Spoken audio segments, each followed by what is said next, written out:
सुनो एगो लड़की से दिल हार गईनी हम क्यों करा खातिर छोड़नी सब वो हमरे के छोड़लस बेरा हम ना महट सिलावा हो ना महट सिलावा हो ना महट सिलावा हो कि झूठे कैलस प्यार के लीलावा हो। सुनो एगो लड़की से दिल हार गईनी हम क्यों करा खातिर छोड़नी सब वो हमरे के छोड़लस बेरा हम ना महट सिलावा हो ना महट सिलावा हो ना महट सिलावा हो कि झूठे कैलस प्यार के लीलावा हो।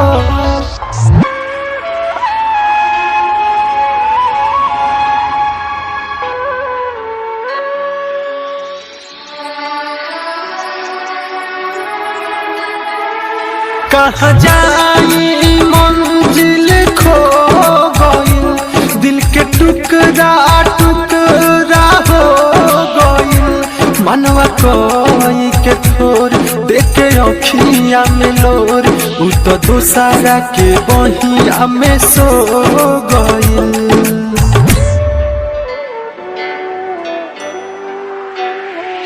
कहाँ जाई मंजिल खो टुकड़ा टुकड़ा हो गइल मनवा कोई के थोर देखे अखिया में लोर उ तो दोसरा के बहिया में सो गइल।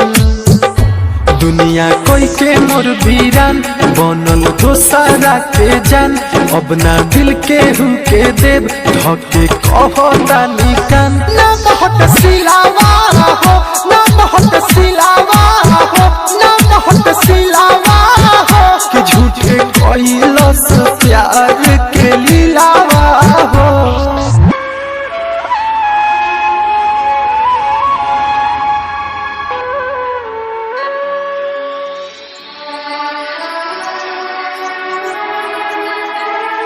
सारा खुशियाँ छीन के ले गइल दर्द दिलावा में दे गइल रोवे अखिया सुना कहे बतिया सुना हो बेकार प्यार ओकरा से भइल।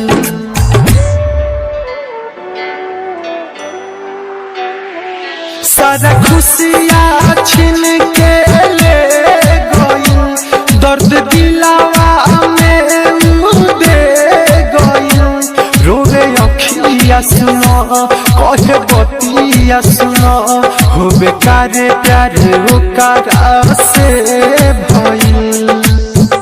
दीपक हो सुनो बात के मिलत रहे रोजो रात के कि मरलस छतिया में छुरी जवन सुन से सोनाथ के ना महट सिलावा